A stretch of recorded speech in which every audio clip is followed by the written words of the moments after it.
Stage पे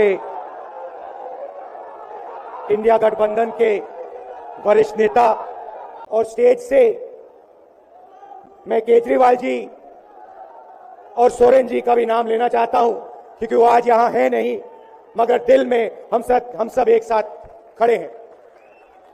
भाई और बहनों, इंडिया गठबंधन के कार्यकर्ताओं, आप सबका यहां बहुत बहुत स्वागत, नमस्कार।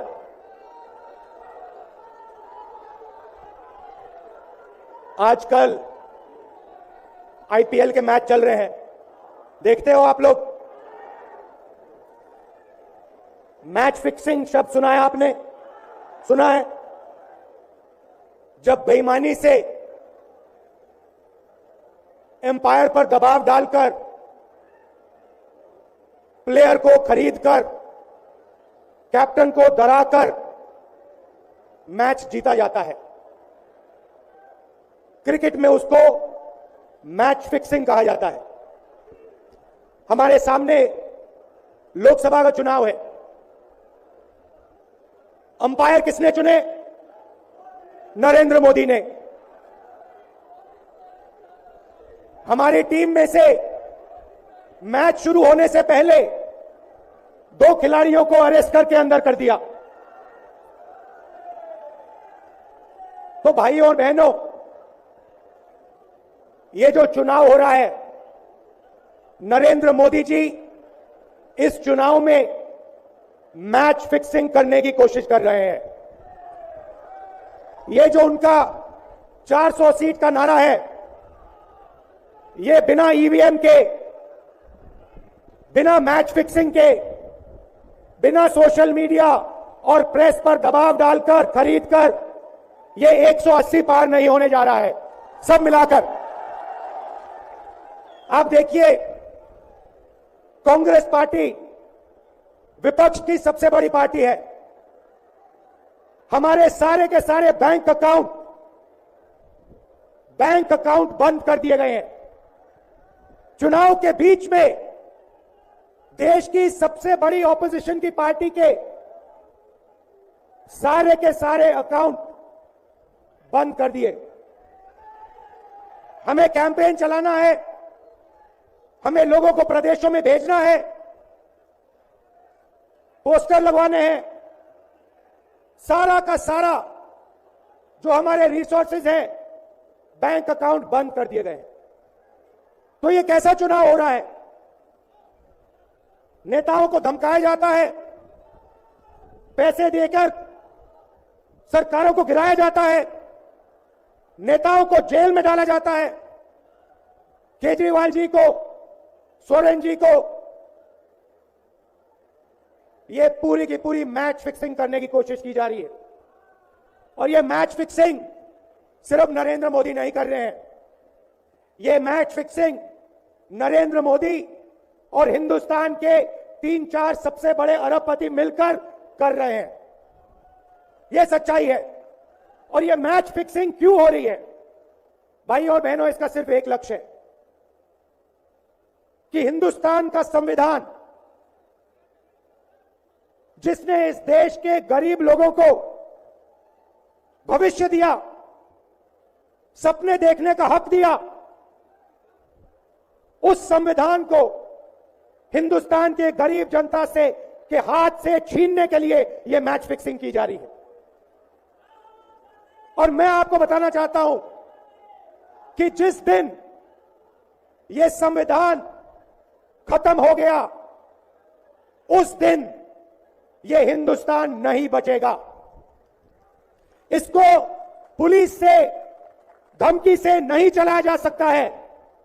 यह जो संविधान है, हिंदुस्तान की जनता की आवाज है, हिंदुस्तान के दिल की धड़कन है।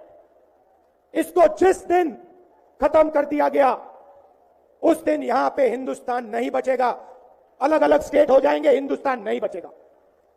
यही इनका लक्ष्य है। ये सोचते हैं कि संविधान के बिना धमकाकर, डराकर police, CBI, ED, income tax department के साथ देश चलाया जा सकता है। ये सोचते हैं मीडिया के बिना देश चलाया जा सकता है। आप मीडिया को खरीद सकते हो, आप मीडिया को दबा सकते हो, आप मीडिया के रिपोर्टर्स का मुंह बंद कर सकते हो, मगर आप हिंदुस्तान की आवाज को नहीं दबा सकते हो। इस आवाज को कोई नहीं दबा सकता। दुनिया में कोई ताकत नहीं है जो इस आवाज को दबा सकती है। भाइयों और बहनों, बीजेपी के एमपी ने कहा कि जैसे ही हम चुनाव जीतेंगे, मैच फिक्स करके 400 सीटें जीतेंगे, वैसे ही हम संविधान को बदल देंगे, संविधान को रद्द कर देंगे। यह ऐसे ही नहीं बोला गया। यह टेस्ट करने के लिए, आइडिया टेस्ट करने के लिए बीजेपी के एमपी ने बोला है। यह लड़ाई संविधान को बचाने की लड़ाई है।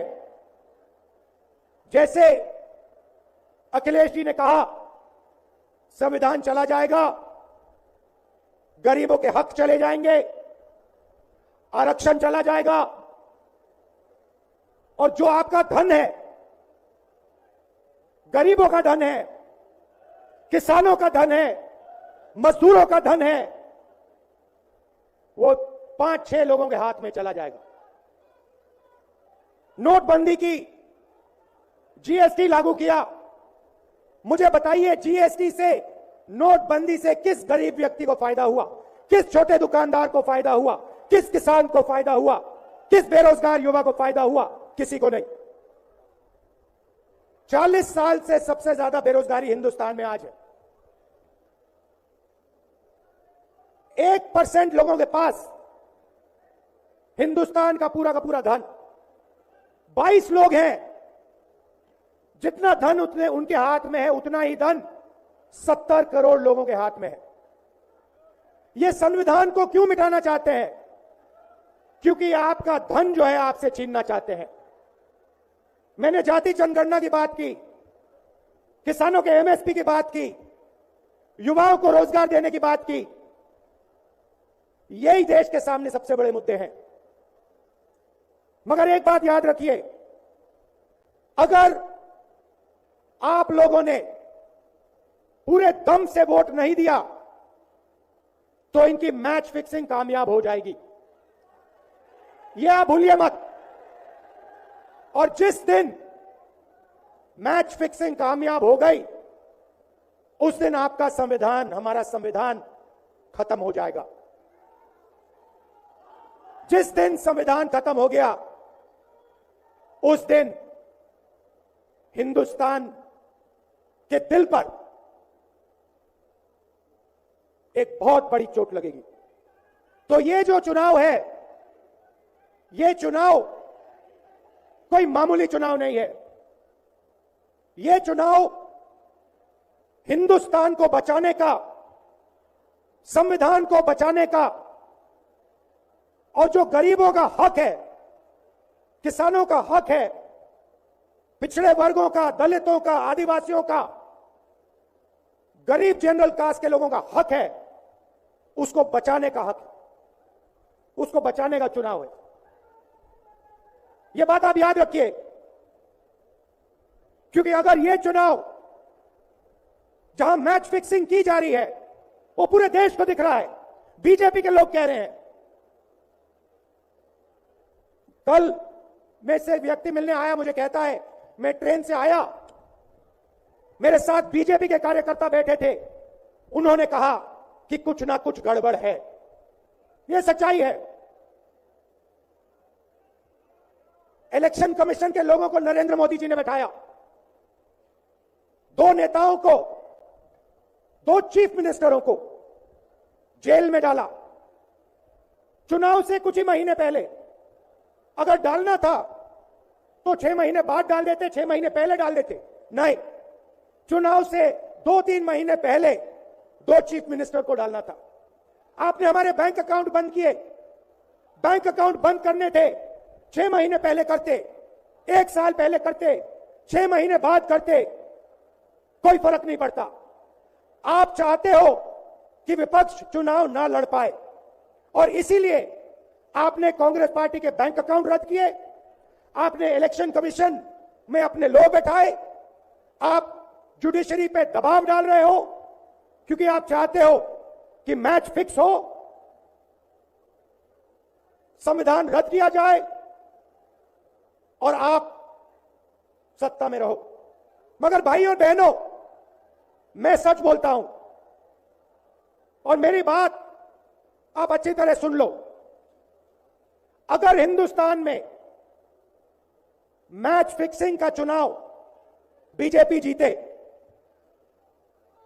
और उसके बाद संविधान को उन्होंने बदला, तो इस पूरे देश में आग लगने जा रही है।